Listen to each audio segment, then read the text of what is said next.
የደቡብ ኢትዮጵያ ክልል ምክር ቤት የፕላን መሰረተ ልማትና የመንግስት ሀብት አስተዳደር ጉዳዮች ቋሚ ኮሚቴ ሰብሳቢ አቶ እንቁ ዮሐንስ በአርባ ምንጭ ከተማ በተደረገ የክትትልና ቁጥጥር መስክ ምልከታ በአራቱም ዘርፍ ከቀረቡ ሪፖርቶች ባሻገር በተግባር የተከናወኑ ተግባራት ምልከታ ተደርጎባቸዋል። በሂደቱ ሰፊ ጊዜ ወስደን የማዘጋጃ ቤት ስራዎችን ነው ማየት የቻልነው። እንደምታውቀው ከዚህ በፊት በማዘጋጃ ቤት አገልግሎት አሰጣጥ ላይ በሁሉም ከተሞቻችን አርባ ምንጭ ላይ ብቻ ሳይሆን በሁሉም ከተሞቻችን አገልግሎት አሰጣጥ ችግር እንዳለ ህብረተሰቡ ሲጮህ እንዳለ እናውቃለን። አመራሩ የህዝቡን ተጠቃሚነትን ለማረጋገጥ ቀንና ማታ እየሰራ እንዳለና በተለይም የፕሮጀክት አፈጻጸም ከዚህ በፊት ተጀምሮ ረጅም ዓመት የተቆራረጠ የቆመ ብልሹ አሰራር ውስጥ የተገባ የሚቆዩ የፕሮጀክት አፈጻጸሞች ተቀይረው ዛሬ ላይ ትላልቅ ፕሮጀክቶችን በ3 ወር በ2 ወር ማጠቃለል የተቻለበት አግባብ እንዳለ ነው ማየት የቻልነው። በመስክ ምልከታው ከታዩ ክፍተቶች ውስጥ ተጀምረው የቀሩ ፕሮጀክቶች በአዋጁ መሰረት እንዲጠናቀቁ፣ የትራንስፖርት ዘርፍን አገልግሎት ከማዘመን አንጻር የአርባ ምንጭ መናኸሪያ አገልግሎት ሊስተካከል እንደሚገባና ሌሎች ጉዳዮችም ተነስተዋል። ግንባታን በአጭር ጊዜ ከመጨረስ አኳያ ያሁኑ የቀደሙ አመራሮች የተጀመሩ የካንቲባ ህንጻ እንዳለ ሳይጠናቀቅ የቆየ ተርሚኔትም ያልተደረገ እንዳለ ማየት ችለናል። ይህንን ከተማው ማረም መቻል አለበት፣ መነጋገር አለባቸው። በታደሰ መልክ ወደ ስራ መገባት አለበት። ተርሚኔት ሳይደረግ 4 ዓመት መቆየቱ በራሱ ስህተት መሆኑን ከህንጻና አጠቃላይ ከግዢ አዋጁ ጋር አያይዞ ማየት አለባቸው የሚለውን አስተያየት ሰጥተን ወጥተናል። በሌላ በኩል ከትራንስፖርትና መንገድ ልማት ስራዎቻችን አኳያ ከብዙ በጥቂቱ መናኸሪያ ውስጥ ያሉ አገልግሎት ሊሰጡ የሚችሉ አጠቃላይ ለአገልግሎት ብቁ ሊያደርጉ የሚችሉ አገልግሎቶች እንዳሉ በመናኸሪያ ማየት ችለናል። ነገር ግን የአርባ ምንጭ መናኸሪያ በአንድ ቀን ከ12000 ሰው በላይ ያስተናግዳል። ከ350 በላይ መኪና በአንድ ገብቶ ይወጣል።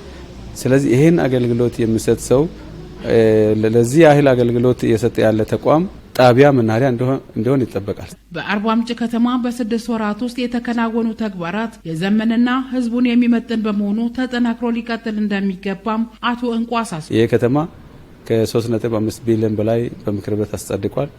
ከ2.3 ቢሊዮን በላይ ለካፒታል አቅዷል። ስለዚህ ይሄ ትልቅ በጀት ነው ለካፒታል ፕሮጀክት በዚህ አመት ለዚህ ከተማ ማለት ነው። ስለዚህ ከዚህ ውስጥ ደግሞ ከ42 በላይ ፕሮጀክቶችን በዚህ 6 ወር ውስጥ አስገንብተው ሌሎችንም አስጨርሰው ለአገልግሎት ክፍት አድርገዋል። ስለዚህ በቀጣይ 6 ወር ውስጥ ከዚህ በላይ ከ40 በላይ ከ50 በላይ ተጠናቆ ለህዝብ በአንድ አመት ከ100 በላይ ፕሮጀክት ክፍት ሊሆን ነው ማለት ነው። ይሄ ተጠናክሮ ሲቀጥል ከተማው ለከተማው ነዋሪ የሚመች አረንጓዴ ጽዱ አገልግሎቶች በዘመናዊ መልክ የሚሰጡበት ከተማ። የአርባ ምንጭ ከተማ ህዝብ ምክር ቤት አፈ ጉባኤ አቶ ሽመልስ ታደሰ የክልሉ ፕላን መሰረተ ልማትና የመንግስት ሀብት አስተዳደር ቋሚ ኮሚቴ በአርባ ምንጭ ከተማ የተሰሩ ስራዎችን ገምግሞ በሰጠው አስተያየት ዙሪያ ክፍተቶችን በማረም ጠንካራ ጎኖችን በማስቀጠል ከተማዋን ለዜጎች ምቹ የማድረግ ተግባር ተጠናክሮ ይቀጥላል ብለዋል። ይሄ ቋሚ ኮሚቴ ከሰጠን ግብረ መልስም ጋር ተያይዞ በአብዛኛው ጠንካራ ነገሮች በጣም ተጠናክረው መሄድ እንዳለባቸው ውስን የሆኑ ክፍተቶች እየተሰሩ ያሉ ግን ክፍተቶች የተባሉ ነገሮች ላይ ለይተን ያዝናቸዋል በሁሉም ዘርፎች።